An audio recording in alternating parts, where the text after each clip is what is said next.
Alright, I've been waiting to talk about this. I wanted to wait till all the episodes ran. 8 episodes. So I'm finally getting a chance to talk about the Chucky TV series. Season 1, of course. And first, a little background. They announced, like, a year or two ago that they were going to, instead of continuing the franchise with movie after Cult of Chucky, which, as you know, I hated. And I've lightened up a little bit to it.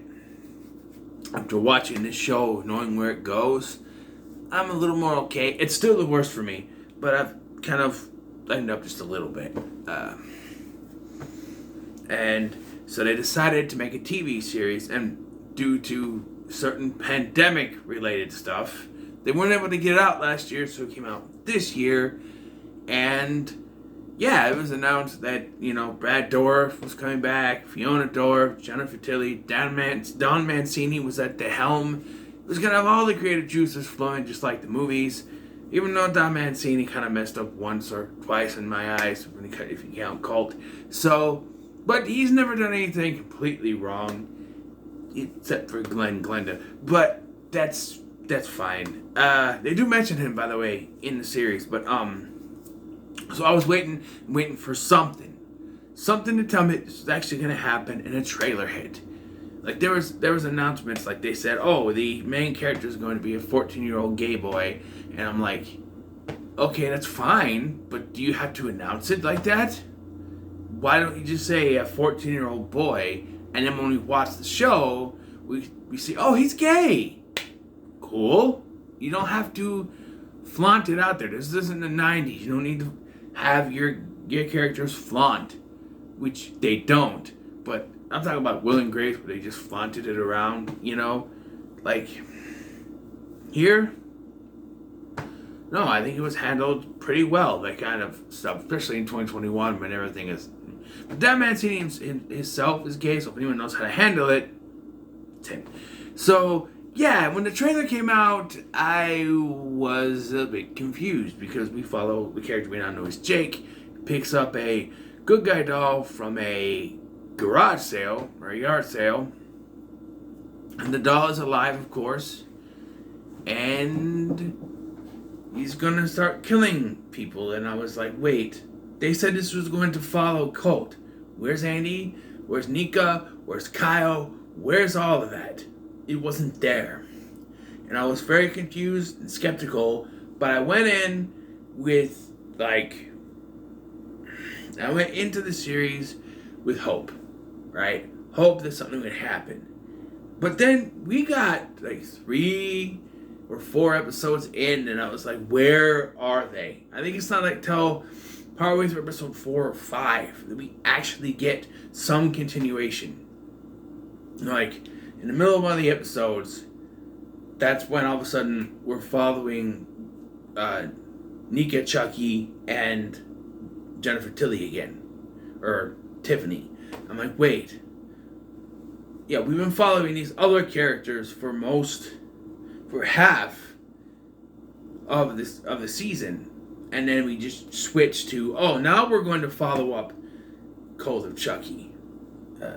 But yeah, and you got the stereotypical bully stuff that comes with this kind of thing, but I think with someone like Don Mancini, I think he may know how it feels. I mean, growing up, I'm not sure when he came out, but if he was a teenager, maybe he's thrown this, like, hey, I was a teenager, I came out, they were mean to me, so maybe that's how it went. I don't know. I can't relate, but yeah, Jake is picked on by his peers, his cousin, Junior, which is all they call him. I'm assuming his name is Logan Jr. is his full name, because that's his dad's name, but it's Junior. And his dad also picks on him, because his dad's an alcoholic drunk, and he's the janitor, I believe. And yeah. Devin Sawa plays 2 roles. He plays the Logan Lucas twin role here. And yeah, it's just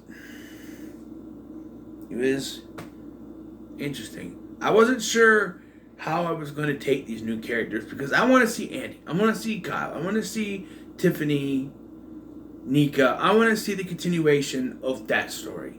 And we were following these new characters for most of the runtime. Actually, for the entire season, we follow them, but the other stuff was mixed in. So I'm that kind of sitting here. A couple episodes, I'm going, yeah, this is good, but where's Andy? Where's Kyle? That's what I kept asking. Where are they? When are they going to mix? The TV spots they kept showing show them like together and stuff. So I'm like, where are they? When is this going to happen? And, when you keep showing in the previews, I'm kind of just waiting for it. And they don't have them come back until the later part of the season, which I think, I guess it works, but it just, I don't know, when you want to see, when you grow up watching the first one, you want to see Andy kicking some ass. You want to see him taking on Chucky. You didn't really get that with Cult of Chucky. I wanted to see more. We got that, but not till like the last 3 episodes or so, when he's finally showing up and everything. Maybe even the last 2 episodes. I don't know, but yeah. 2 or 3 episodes, I think. There's also these flashbacks, which by the end, they're supposed to show you Chucky or Charles Lee Ray's backstory. By the end of the season, it just feels like they don't really do anything. Like, what was the point? There's no point. There's no point to why they have him. Like, at first, you think they're going to show you, when they have Charles Lee Ray with his parents, and he's a kid, and they said there's this killer stuff going on. I'm thinking, oh, you think, oh, it's the mom or the dad or both of them that are the killers. But no, it's really another killer. And oh, here's what's going to happen. He's going to witness his mom get killed, and he's going to develop a thirst for killing, or he's going to be forced by this killer to become a killer, and he's supposed to, sympathize with him. But no, when the killer opens up the door, Charles has already killed his mother. So, no sympathy there. And there's really, all this serves as callbacks and Easter eggs to the original. Like, there's one flashback where he is, my throat's getting dry, where he's in a orphanage. He's a teenager, and there's another little boy there that he's out with, and it's revealed that kid is Eddie Caputo. Eddie Caputo. A lot of people were saying she said Andy Caputo, but no, she says Eddie Caputo. And I can tell you for sure that's what she said, because I wasn't even looking at the damn TV. I was looking the other way, and I heard her say Eddie Caputo. So, there. And then they do this thing where they transition to him as an adult. And unlike Curse of Chucky, where they just take Brad Dourif, cover him in makeup and a wig and make him look younger, they actually did something else. They had a stand-in. And it's Fiona Dourif. She gets to play her father in more ways than one. But she plays Charles Lee Ray. She did the makeup on and the hair. They have Brad Dourif dub over her. And in the first, I'll say this.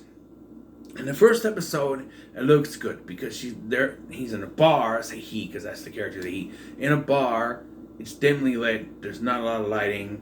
He meets up with this woman, which you're gonna think is Tiffany, and that's the point.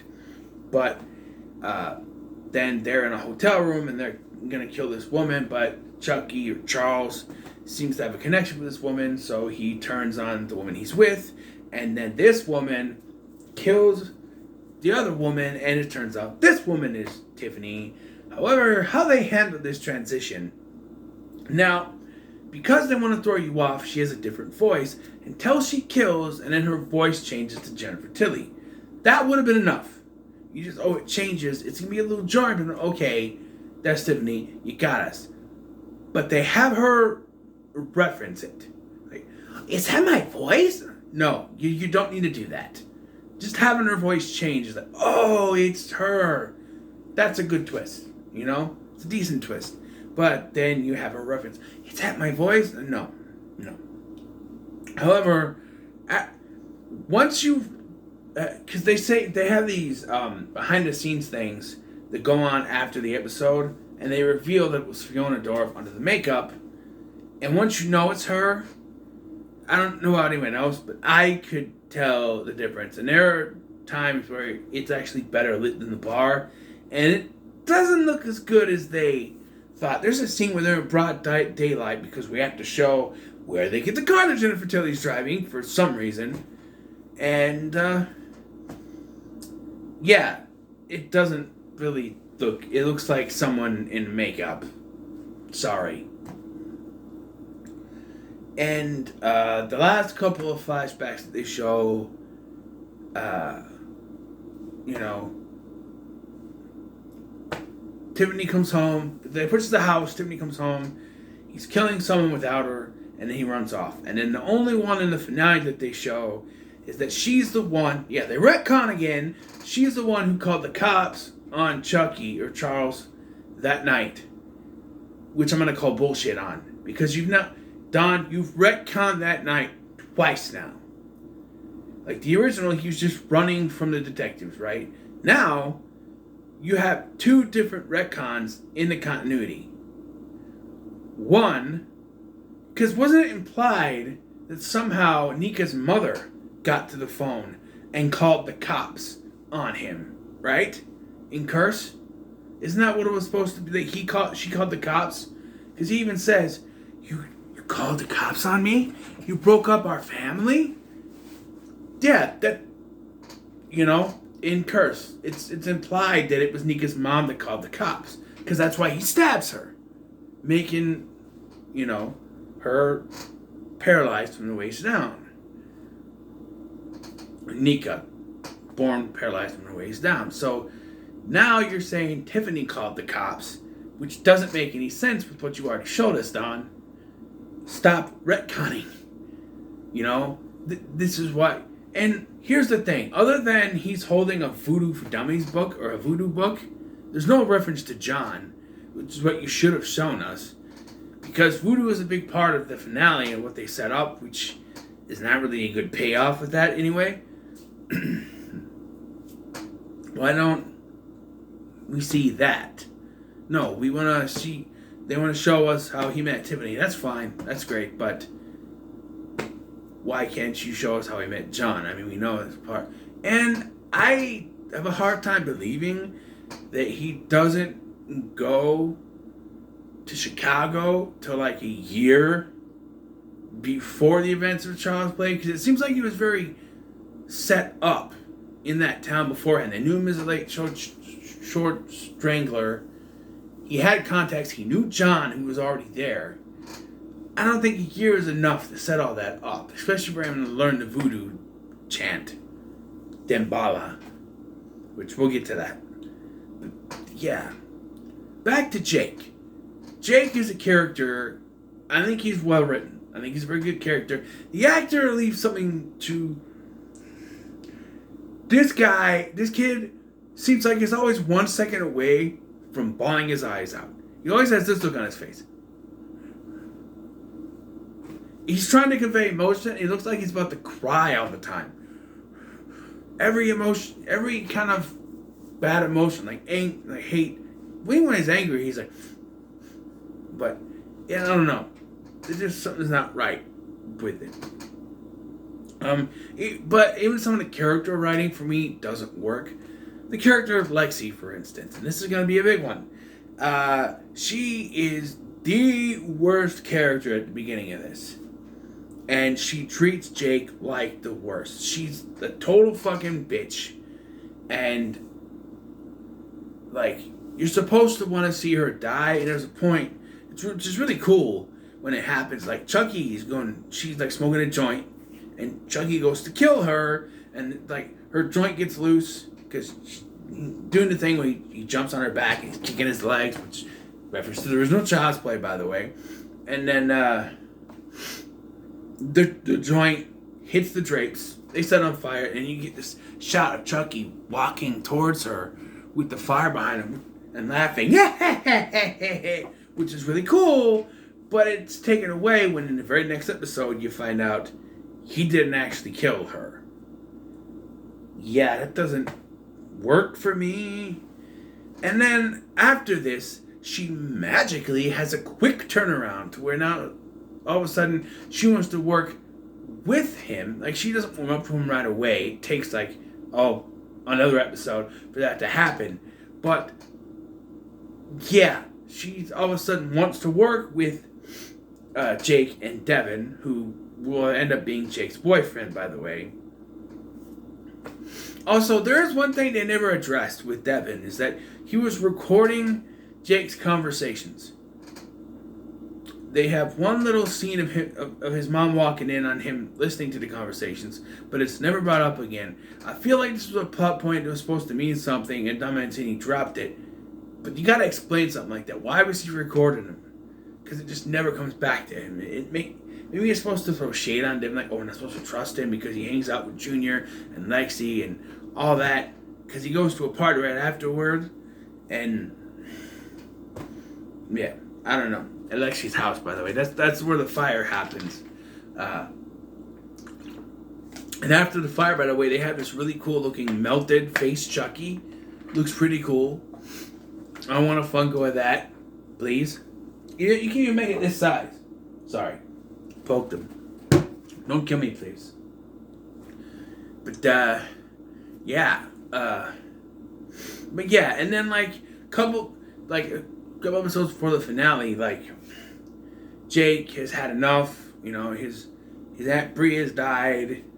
And, because they had this whole thing with her, his Aunt Bree, which is played by, Alexa Doig, we may know from Stargate SG-1, Farscape, Andromeda, or even Jason X. And Chucky pushed a cart into her. Okay, so some of these deaths, to me,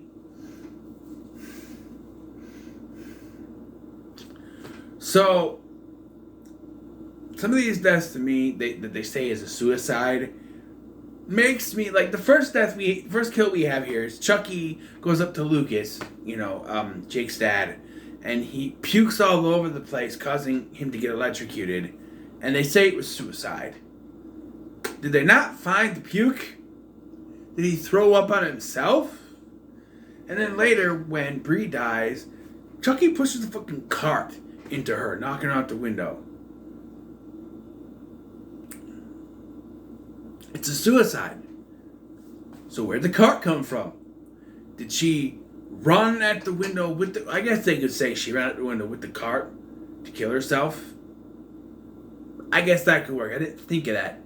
But, yeah. It's a little weird, I should say. But in this episode, Jake is ready to leave.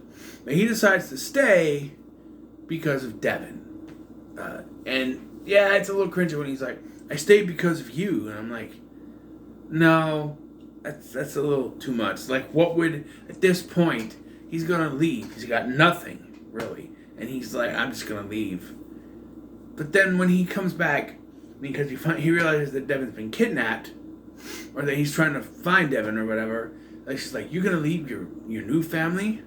Me and Devin? And I'm like, no, you cannot treat him like shit for most of this, and all of a sudden now you're buddy with him. And by the end of this, yeah, she's changed. I don't know if it's a big redemption thing, but she's changed.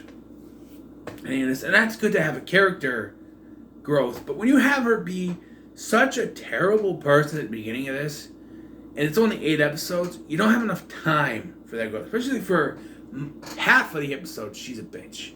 The first 3 episodes, she's a big bitch, and after the fire, it kind of goes away. So I don't know. If you had more episodes, if you had 10, and you had to change around the 3rd, and by then, I don't know, but... So let's start talking about Chucky. The animatronic on Chucky. The doll looks way better than Cult. Curse, it looked okay, but Cult, it looked terrible. They went back to the Child's Play 2 look, which suits the doll. And, yeah. Talking about Chucky's kills. There is one thing that I was kind of disappointed on.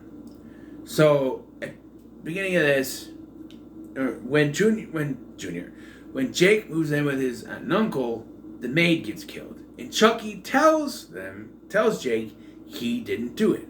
I swear to God, I didn't do it. So that would have been interesting if they did something. Who could it be? When it was revealed that Junior knew about Chucky, I was like, what if it was Junior? Because you see Chucky's reflection, but Junior could have pushed her on there. And it's Junior's house. But then it's revealed when, I won't get into spoilers yet on that, but when Chucky's ultimate plan is revealed, yeah, he couldn't have done it, or it would have triggered what he was trying to do from the beginning.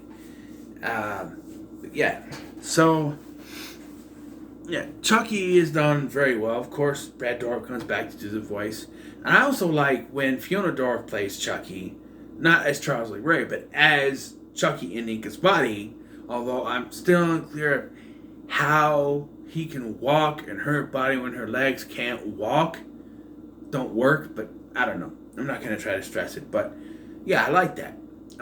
She's very good, and she's got the laugh down. Very good. Although there are some things they don't explain, like Nika switches out. Whenever there's blood, she switches out. That's never explained. Why is she switching out when she sees blood? Just like trauma or something? I don't know. And then later, like in the finale, she gets whacked when it's Chucky in her, but gets whacked in the head by Tiffany. Then she comes to and she's Nika, which makes sense because cranial trauma, that's gonna trigger something, right? But I don't know. The blood thing is never explained. So Kyle and Andy, they're on a road trip, trying to take care of the remaining Chuckies from the previous film, and I like this because they walk up all Pulp Fiction style into this house, asking questions about dolls. And when they present to Chucky, it's the one from Cult of Chucky with the melted fingers, and you see that you get that shot, them standing over it and just shooting the hell out of it, Pulp Fiction style, and it's awesome. And they say there's one more doll, which is in Hackensack, New Jersey. Now, about Hackensack. Yes, we know it's where Chucky grew up. We know he has a connection with it.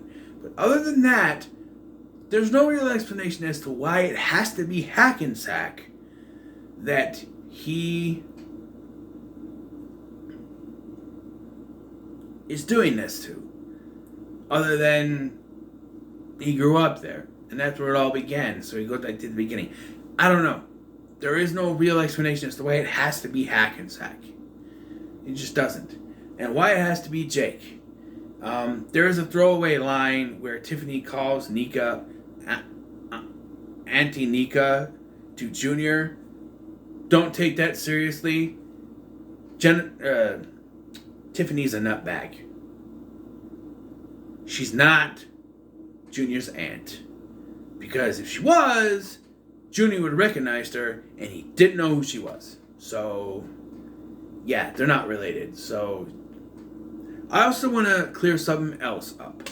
So, because these characters can inhabit different bodies, people have been speculating as to whether or not Glenn and Glenda are somewhere on the show. Specifically, the red-headed teacher they keep saying is Glenda. I'm going to clear this up right now. The teacher is too old to be Glenda. So, the twins were born, we're not counting the doll version of Glenda. We're talking about the human babies were born in Seed of Chucky, which take place in 2004. Alright? Which means that now, everyone says, "Oh, but they're 5 years old at the end of Seed of Chucky." Yeah, but that epilogue takes place 5 years after the events of Seed of Chucky. So you don't count the 5-year jump from 2004 to 2021. I know there's some misconceptions about, oh, this takes place almost right after, like, the events of Cult. No, it doesn't. It takes place in 2021. And how do I know that? Because Lucas's grave says died 2021. So it's 2021. And if you think about it, it makes sense. Because when Nika comes to, she asks the guy what day it is, and the guy says it's November or something, and she says, it's been 2 weeks. So everybody's saying, oh, it's only 2 weeks after. No. He says November. He doesn't say what year. She's wrong. It's been 4 years and 2 weeks. Because the gravestone says 2021. Alright?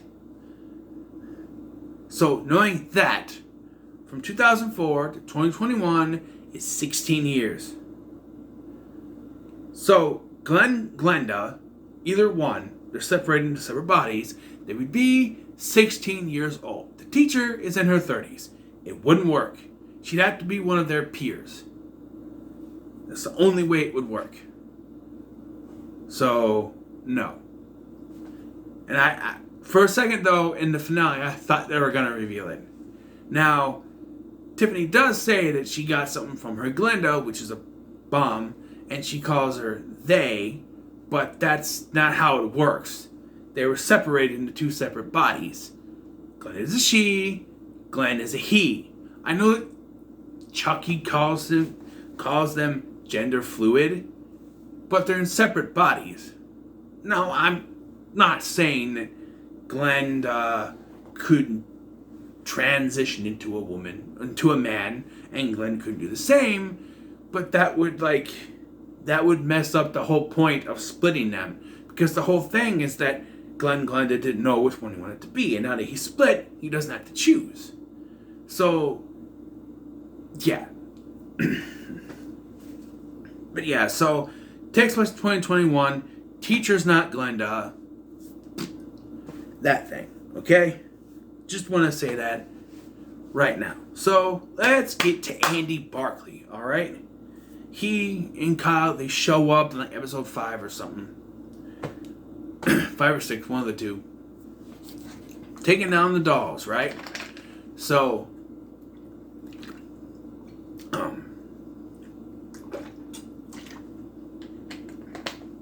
sorry, my throat's getting a little raw.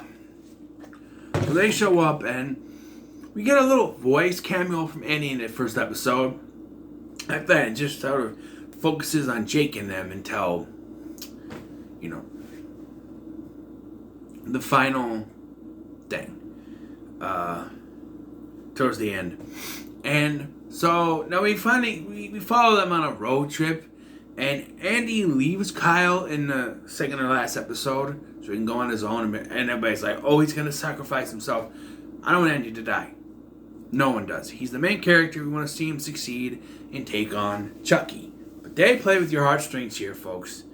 So they set up this big thing where in the finale, they're going to have a screening of Frankenstein, which if you know from Bride of Chucky, that Bride of Frankenstein was the movie that Tiffany was watching when she was turned into a doll. So there's that. And then we have a special celebrity guest. Of course, there's Jennifer Tilly. I should mention that Lexi's dad is played by the same guy who played the Doctor in Cult of Chucky. I'm sitting here watching this, and I'm like, he looks just like that guy from Cult of Chucky, but it can't be the same guy. Turns out it is. And yeah, because Mancini likes to reuse actors, I guess.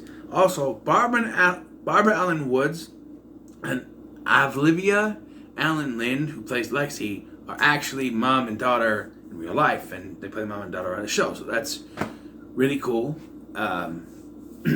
And we get to the finale. Before we get to the finale, Junior loses it. He goes off on his dad, all the pressure of him trying to be, number one, his dad pushing him to be part of the track team.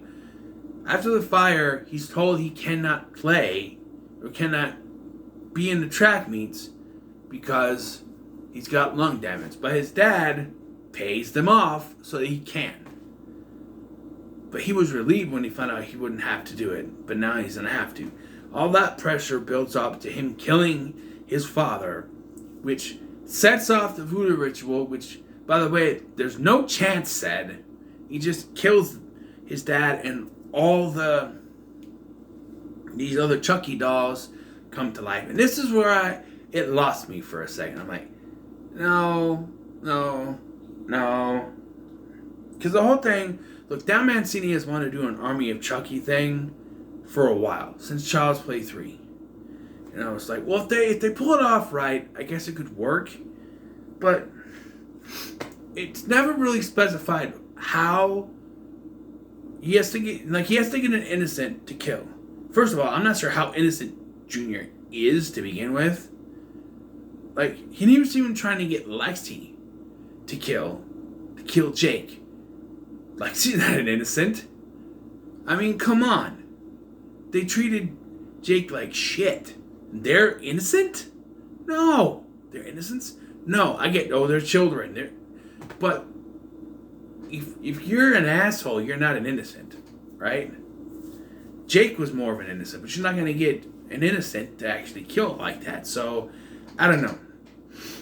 Yeah, so Junior kills his dad, and that starts what's going to happen. So it's revealed in the final episode of this season, the season finale, there we go, that they're going to ship up all these dolls to different places around the world. So it's a hostile takeover of Chucky's around the world, right? That's what's going to happen. Well, I really thought we were going to see the dolls take over the movie theater. That's what we're going to see, and we don't. We don't get that because they're in a truck the entire time. Instead, we do get one Chucky, a Chucky that's given to the bratty-ass, bitchy little sister who's the worst character in the show. Like, at one point, I actually thought she was possessed by Chucky, and it would make sense the way she was acting. I want my Chucky! I don't want to wish harm on a little kid, but I don't know. I wouldn't have shed a tear if her character died. No kids should be killed by any means in these shows, but I don't know. She was so annoying. But Chucky is stabbing people underneath the chair. This is what doesn't make any sense. So we see him try to stab the mom, the mayor, and it doesn't work. And you come back, you know the dad's going to be dead, but he's just sitting there. Now, I call bullshit because later, Chucky stabs another person just like that, and they scream. And everybody starts to freak out. But he just stabs the dad underneath, and he dies without any noise, and the blood come off onto the popcorn, and she eats the popcorn, and I don't know. There's a lot of it. There's another kill where he kills this delivery guy or whatever he was, another doctor or something, and people walk into the room, and his body's just laying right in the middle of the fucking room, and they don't notice it until, like, after being in there for like a minute and a half or so, they start to realize that there's a dead body there, but they should have noticed it right away. I mean, come on, walking into the room, you could see it. He's right fucking there.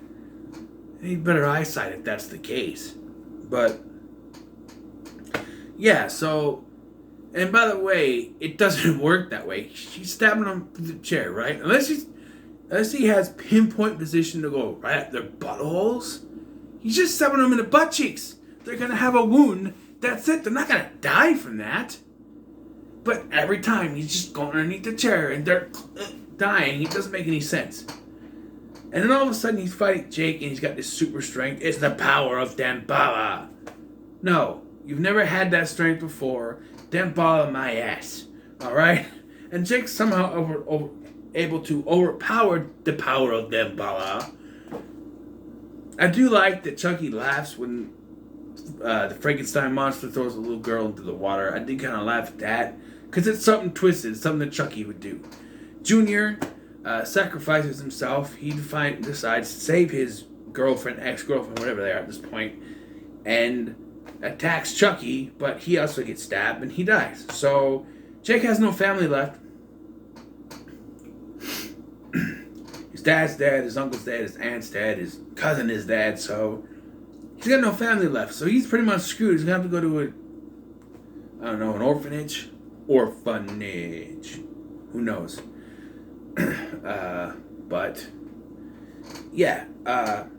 And there's a scene earlier in this episode where, because Devin's been kidnapped, and Kyle shows up. Somehow, she's gotten there, even though she was miles away. She's somehow gotten there the same time that Andy did, but she goes to Lexi's house, and she drugs Lexi and Jake so they don't get hurt.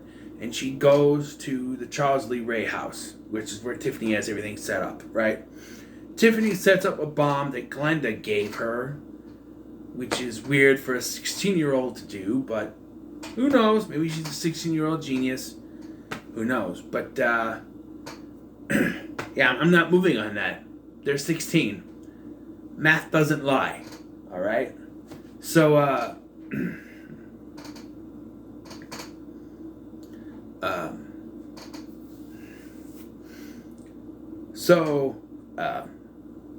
So yeah, we get this thing where they cut away. Devin's about to get out. Kyle comes through the front door. There's an explosion. And he yells, "Kyle, no!" And there's an explosion. Right? So who died? And he kills another Chucky doll. Who cares? So who died, right? Well, they do this thing. They even play sad music. Make us think that Devin died. But then they do this framing with the camera where you see Jake sitting from this view right in front of the camera, and you see the door frame. Like if I was to sit here like this, you can see the door frame, and I'm sitting there going, yeah, Devin's going to show up in the door, and voila, there he is. And yeah, they embrace, and then they go to the movie theater and have that done. And I'm sitting there freaking pissed because I'm like, if they killed out Andy, that's bullshit. Well, no, because after they take care of the Chucky, which is really cool how Devin kills him, chokes him, squeezes him so his eyeballs pop out. It's really fucking awesome. They run out and they see the truck with the dolls, which is still there, and Tiffany tells them where to go. But then the driver gets knocked out by someone, and he gets in the driver's seat, and it's Andy. And he gives the middle finger to Tiffany, and then drives off with the truck. And we're left with sort of a funeral thing for Junior. They're standing at his grave. All three of them are there. Junior's grave is bigger than his parents', which is weird. But usually the father gets the bigger one, and then the other two, who knows. But yeah, we get a thing with Andy where he's driving, and all of a sudden, psh, window behind him breaks, and there's a Tiffany doll in there who tells him to drive. So something's going on there. Who knows? And then we get something I'm not very keen on. So because Chucky keeps going in between him and Nika, and Tiffany has come to like Nika, and she doesn't want Chucky to try to escape or do anything to hurt her. She's cut off Nika's arms and legs. She's made her paraplegic, I think is what that's called, right? Yeah, no. I don't like that. I don't like that at all. I think it ruins the character, to be honest. Why? Why would you do that? That's just stupid. That makes no sense. I like the going in between. Now you can't really do anything. What you should have done is just have her use a voodoo spell, which she knows how to use, to transfer Chucky's piece of the soul into another doll. That would make more fucking sense. But no, you have her legs and arms chopped off. It's stupid. It's stupid. And then we have Chucky narrating stuff where he shows the kills that happen. So this reveals that he did kill the maid. So that whole oh, I swear I didn't kill her thing was bullshit. You know, was there another killer? But no, he did it. And, you know, all the kills. And he counts the explosion as a kill. So was Kyle dead? Or are they just not telling us? We gotta wait for season 2. Because if you don't know, it's been greenlit for season 2, by the way. So, yeah, this is a long one, by the way. But it's gonna be a long one because it's a TV series, the whole season. But yeah, and he's like, oh, what about Andy? What about Nika?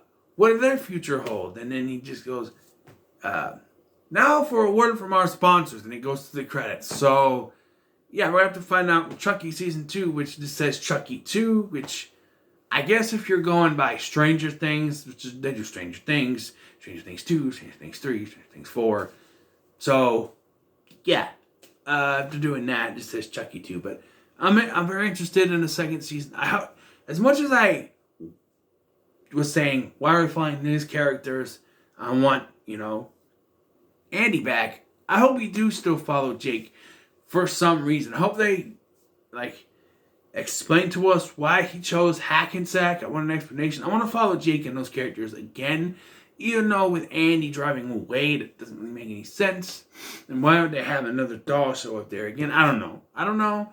But he does have unfinished business. And you know Chucky, he likes to finish up things. One more thing before I go, though.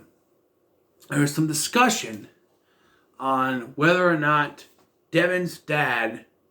They said, oh, I want Devin's dad to show up and I want it to be Tyler.